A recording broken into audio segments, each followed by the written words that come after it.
জানি জানি ওরে জানি জানি ওরে।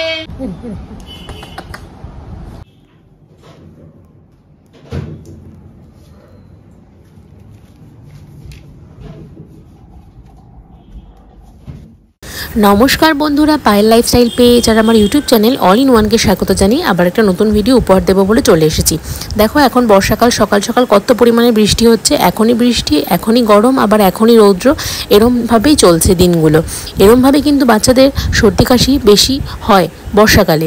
এই জন্য বর্ষাকালে সবসময় বাচ্চাদের খুবই যত্ন সহকারে রাখতে হয়, কেননা বাচ্চার ওজন সর্দি কাশি হলে বা জ্বর হলে কিন্তু প্রচণ্ড পরিমাণে কমে যায়। তাই জন্য আমাদের এই সময় বর্ষাকালে কিন্তু বাচ্চাদের প্রচণ্ড পরিমাণে নজর রাখাটা ভীষণ পরিমাণে দরকার। তাই দেখো সকাল সকাল আমি ওর বাবার চাটা বানাচ্ছি। এদিকে স্কাইয়ের ইমিউনিটি বুস্টিংয়ের জন্য একটুখানি মাখানা আর ড্রাই ফ্রুটস দিয়ে ভালো করে ড্রাই রোস্ট করে সেখানে একটু মুড়ি অ্যাড করে সুন্দর করে একটা ব্রেকফাস্ট রেডি করব, যাতে হেলদিও হয়, টেস্টিও হয়, আবার প্রোটিনও পায় এবং ভিটামিনও পায়। সব পুষ্টিগুণ যাতে একটা খাবারের মধ্যেই থাকে। আর এখানে আমি লায়নের খেজুর ইউজ করেছি। লায়নের খেজুরটাকে আমি মাইক্রোওয়েভে একটু গরম করে নেব। গরম করে খেজুরটা না নরম তুলতুলে হয়ে যায় এবং খেজুরের মধ্যে যে জামসগুলো থাকে সেই জামসগুলোও কিন্তু নষ্ট হয়ে যায়। তাই জন্য আমি একটু গরম করে নিচ্ছি। এই ভিডিওটা আমার বানানোর উদ্দেশ্য হলো একটাই, যে বর্ষাকালে বেবিদের কী করে এক্সট্রা কেয়ার নেওয়া যায়, কী করে ওদের ইমিউনিটি বুস্টিং হয়। এখানে মোটামুটি তোমরা 12 থেকে 13খানা টিপস পেয়ে যাবে।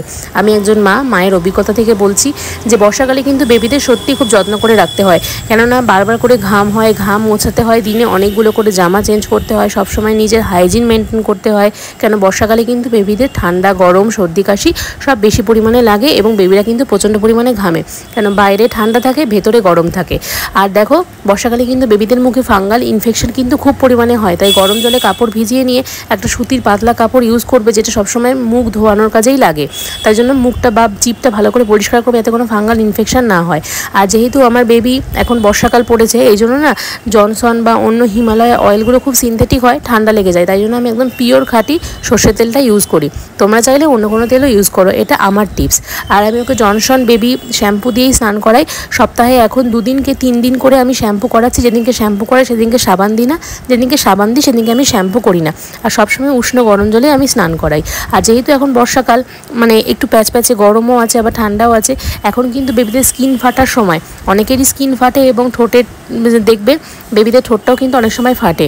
তাই এই সময়ে একটুখানি মাসাজ করাটা ভীষণ পরিমাণে দরকার। তোমরা চাইলে অয়েল মাসাজ করতে পারো, কিন্তু আমার অয়েলে আমার স্কায়ে ঠান্ডা লেগে যায়। এই জন্য আমি হিমালয়া যে ক্রিমটা রয়েছে সেই ক্রিম দিয়েই আমি বেবিকে মাসাজ করাই। আদারওয়াইজ আমি হিমালয়া বডি লোশন যেটা থাকে সেই বডি লোশনটা ইউজ করি। এখন বডি লোশনটা শেষ হয়ে গেছে, তাই হিমালয়া মুখের ক্রিমটা খুবই ভালো, বেশ অয়েলি, অনেকক্ষণ থাকে গায়ে। তো সেরকমভাবে আমি মাখাই। এবং টিপস হিসাবে বলি যে দিনে 2 বার করে কিন্তু এখন বেবিদের গায়ে ক্রিম মাখানোটা ভীষণ পরিমাণে দরকার। যদি প্রচণ্ড গরম পড়ে বা ঘরে যদি প্রচণ্ড গরম থাকে, তবে একদমই নয়, গরম না থাকলে দিনে 2 বার করে ক্রিম মাখানো দরকার। আর এখানে দেখো বেবির নাক কান কিন্তু সবসময় পরিষ্কার রাখা দরকার। আমি এখানে জনসন বেবি যে বার্ডসগুলো হয় সেই বার্ডসগুলো দিয়ে কিন্তু ওর নাক এবং কান আমি সবসময় পরিষ্কার রাখি, ক্লিন রাখি। কেন নাক যদি ক্লিন রাখা না হয় না, তবে সর্দি কিন্তু বারবার করে হয়। আর এই সময় আমি আবারও বলেছি, হাইজিন মেনটেন রাখাটা ভীষণ পরিমাণে দরকার। ঘর দোর সব সময় একদম ক্লিন, পরিষ্কার পরিচ্ছন্ন, টিপটপ রাখা দরকার। আর বর্ষাকালে অন্তত সপ্তাহে 2 বার কি 3 বার করে মানে খাটের পিলো কভার বা বেড কভার বা বেডশিট যেগুলো থাকে সেগুলো কিন্তু চেঞ্জ করা একদমই গুরুত্বপূর্ণ। কেন বেবি বিছানায় মুতু করে, হিসু করে, একটা কিন্তু জার্মস ছড়িয়ে যায়। আর তোমরা কিন্তু সবাই একটু এই যে আমি যে ম্যাট কাভারটা ইউজ করি, ম্যাট্রেস কাভার, হ্যাঁ, যেটা ওয়াল ক্লথের মতো হয়, যেটা ওয়াটারপ্রুফ হয় ম্যাট্রেস কাভার, সেটা কিন্তু একদমই ইউজ করবে। এটা কিন্তু হাইজিন মেনটেন হয় এবং তোষকেও কোনো সমস্যা হবে না। আর আমি এখানে দেখো নতুন আজকে বেডশিট পাচ্ছি, সব কিছুই চেঞ্জ করছি, বেডশিট, পিলো কভার, একদম ঘরটা পুরো তাজমহলের মতো করে ফেলেছি, নিট অ্যান্ড ক্লিন। ঘর যদি সুন্দর না থাকে, বেবি যদি হাইজিন মেনটেন না হয়, কিন্তু বেবি কিন্তু বারবার অসুস্থ হবে। আর যেহেতু আমাদের সকালেই সব ঘরদোর মোছা হয়ে যায়, এই জন্য আমি কিন্তু মানে ঘরদোর সব পরিষ্কার করে নিয়ে আবার কিন্তু ঘরদোর আমি মুছি ফর হাইজিন। আর এখানে দেখো রৌদ্রে তোলা জামা কাপড়গুলো, মানে জামা কাপড় না, ওর যে কাপড় চোপড় যেগুলো রয়েছে কাঁথা, সেগুলো আমি সঙ্গে সঙ্গে ভাঁজ করে রেখে দিই। কেন একটু গরম থাকে, মানে সঙ্গে সঙ্গে রোদ্রে থেকে তুলে ভাঁজ করে রাখলে জিনিসটা গরম থাকে এবং তোমরা চাইলে ইস্ত্রিও করে নিতে পারো। আমি কিন্তু মাঝে মাঝে যখন প্রচণ্ড ঠান্ডা পড়ে, মানে কাপড় জামা যখন ঠান্ডা হয়ে যায়, তখন মাঝে মাঝে ইস্ত্রি করি ফর হাইজিন, জার্মস দূর হয়ে যায়। আর আমি কিছু জামা কাপড় আলমারিতে, কিছু বাইরে, এইভাবে রাখি। তোমরা অনেকেই আমাকে কোয়েশ্চেন করে থাকো যে দিদি আমি স্কাইয়ের জামা কাপড় মানে কি সার্ফ দিয়ে বা কীভাবে ধুয়ে থাকি। তো আমি সার্ফ এক্সেল বরাবরই ইউজ করে থাকি। সার্ফ এক্সেল না জামা কাপড়গুলো খুবই সহজেই পরিষ্কার হয়ে যায় এবং ময়লাও দূর হয়, আর সার্ফ এক্সেলটা ভীষণ ভালো। তোমরা যদি অন্য কোনো সার্ফ ইউজ করে থাকো তবে অবশ্যই আমাকে জানিও, আমারও জানা হবে, কেন সব জানতা গামছাওয়ালা তো আমি নই। যাক ওদিকে জামা কাপড় সব ধোয়া হয়ে গেছে। আমি আবারও বলেছি যে হাইজিন মেনটেন করার জন্য আমি ঘরটা মুছে নিই, কেন মানে ঝুল ফুল সব ঝাড়ি, তারপরে কেন সকাল সকাল কাজে মাসি এসে ঘর মুছে যায় তখন নোংরা হয়ে থাকে। এরপরে আমি স্কাইয়ের জন্য আজকে একটু ট্যাংরা মাছের ঝোল ভাত রান্না করব। তোমরা অনেকেই জানতে চাইছো যে কীভাবে আমি রান্না করে থাকি, তবে সেটাই আমি তোমাদের সাথে শেয়ার করছি। দেখো এখানে আমি একটু তেল নিয়েছি, হোয়াইট অয়েল, সেখানে আমি জিরে ফোড়ন দিয়েছি আর অল্প দিয়েছি হলো দারুচিনি আর হলো লবঙ্গ, আর তারপরে একটু পেঁয়াজ আর একটু হলো টমেটোর অবশ্যই বীজটা ছাড়িয়ে খোসাটা ছাড়িয়ে ব্যবহার করেছি। আর সবজি হিসাবে এখানে আমি পটল গাজর ইউজ করেছি, আলু দিইনি।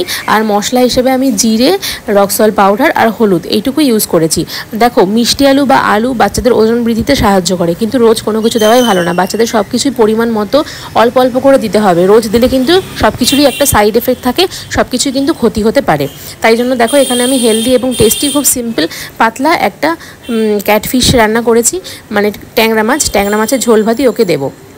আমি আবারও বলেছি, বাচ্চাদের সর্দি কাশি হলে কিন্তু জ্বর হলে কিন্তু বাচ্চাদের ওজন কমে যায়। তাই আমাদের কিন্তু সবসময় চেষ্টা করতে হবে যে বাচ্চার ওজনটা যাতে ঠিক থাকে।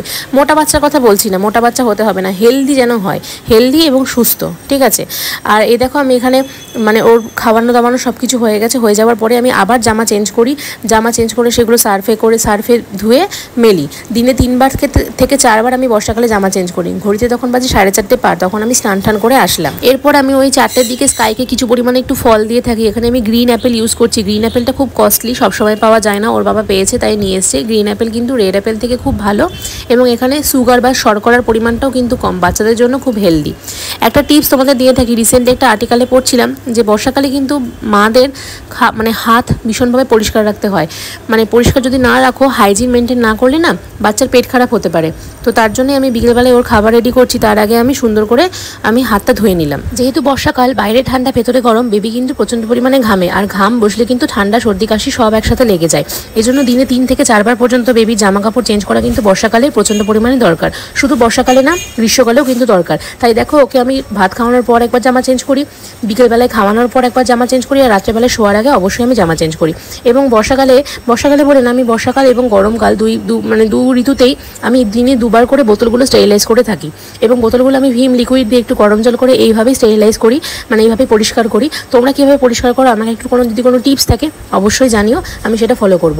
আর বোতলের মুখগুলো যেহেতু মানে একটা মানে নোংরার মতো থাকে, সেগুলো না এটা দিয়ে ওঠে না, তাই আমি স্কচ ব্রাইট দিয়ে বোতলের মুখগুলোকে ভালো করে পরিষ্কার করে নিই। এবং এই ফ্লাস্কটায় ওর দুধ থাকে সারা রাতের, গরুর দুধ পাতলা করে মিশিয়ে আমি স্কাইকে খাওয়াই। তো তার জন্য আমি ভেতরটা ভিম লিকুইড দিয়ে ভালো করে পরিষ্কার করি নিই, এবং বাইরেটা আমি স্কচ ব্রাইট দিয়ে পরিষ্কার করি। তোমাদের সাথে একটা টিপস আমি একটু শেয়ার করি। ওই সকালবেলায় যে মাখানা এবং ড্রাই ফ্রুটস দিয়ে মুড়ি দিয়ে আমি যে গুঁড়ো করে রেখেছি না, সেটা তোমরা একটা মানে জারের মধ্যে ড্রাই রোস্ট করে গুঁড়ো করে কিছু সময়ের জন্য ধরে রাখতে পারো। বিকেলবেলায় সেটা তোমরা খাওয়াতে পারো, এর ফলে তোমাদের খাটনিও কমবে এবং বাচ্চার সঠিক পরিমাণে খাওয়াটাও হবে। আমি এখানে ডাইপার হিসাবে কার্ডেলটা ইউজ করি। আর এখানে দেখো বেশ কটা ডাইপার আমি ওখান থেকে খুলে আলমারির মধ্যে রেখে দিই, যাতে আমার নিতে সুবিধা হয়। এইভাবে সারাদিন কাটাই। স্কাই মহারাজের বিকেলের টিফিনটা ওই সকালে ড্রাই ফ্রুটস যেটা করেছিলাম ওটাকে রোস্ট করে রেখেছিলাম, ওটাই একটু নেস্টাম রাইস দিয়ে মিশিয়ে দিয়েছি। ঘড়িতে বাজে এখন 11টার কাছাকাছি। ওকে ডাইপার পরিয়ে, জামা পরিয়ে, একদম জামা প্যান্ট সব চেঞ্জ করে সব রাতের বেলা শোয়ানোর জন্য রেডি হয়ে গেছে। তো হাঁ করে আছে ঘুনু করবে বলে, খালি আমি আসার অপেক্ষা। ঠাকুমার কোলে কোলে এতক্ষণ ঘুনু করছিল। আর এদিকে রাত্রিবেলা এই যে দুধের কৌটো, 2টো জলের বোতল ওইখানে, মানে 2টো বটল দুধ খায় রাত্রিবেলায়, ওদিকে ফ্লাক্সে গরম জল, আর এখানে এসি চলছে 26-এ। আর ওর জন্য ফুল প্যান্ট, হাফ প্যান্ট পরাবো রাত্রিবেলার দিকে, যখন একটু মানে আরও রাত্রিবেলার দিকে হবে আর কি। আর ওদিকে ফুল হাতা জামা, হাফ হাতা জামা সবই রয়েছে ওখানে। আর ওখানে হলো জলের বোতলের কভার। তোমাদের সাথে আগেও একবার শেয়ার করেছিলাম যে আমি এরকম মিশো থেকে 2টো মানে জলের বোতলের কভার কিনেছি। এখানে দুধ মোটামুটি গরম থাকে, ঠিক আছে। তো এগুলো সব ডান হয়ে গেছে। আর এখানে স্কাইয়ের সিঞ্চুটা এখানে রয়েছে, সিঞ্চুটা এখানে আমি ঢুকিয়ে দেবো। তো যাই হোক, আর কথা বিশেষ বাড়াবো না, কেন এবার ঘুমোতে হবে। আর এখন মশারি টাঙাবো, মশারি টাঙিয়ে এই যে মশারি টাঙাবো, মশারি টাঙিয়ে নিয়ে তারপর ঘুমিয়ে পড়বো। তো সারাদিন মোটামুটি এই রুটিন চলে স্কাইয়ের সাথে আমার। তো যদি ভিডিওটা ভালো লাগে তবে আমার সাথে থেকো, আর পায়েল লাইফস্টাইল পেজটাকে সাপোর্ট করো। আর ইউটিউবে গিয়ে অল ইন ওয়ান সার্চ করে যদি না পাও তাহলে পায়েল ঘোড়ায় সার্চ করলে আমার চ্যানেলটা পেয়ে যাবে। সাপোর্ট করো। টাটা বলো, টাটা বলবা না? আর আমার নতুন চ্যানেল একটা খুলেছে বিজনেস টিউটোরিয়াল, ফেসবুকে পেজ রয়েছে, ওটাকে একটু সাপোর্ট করে দিও। লিঙ্কটা এই ভিডিও ডেসক্রিপশন বক্সে আমি দিয়ে দেবো বা কমেন্ট বক্সে দিয়ে দেবো। সাপোর্ট করো। Tata, good night.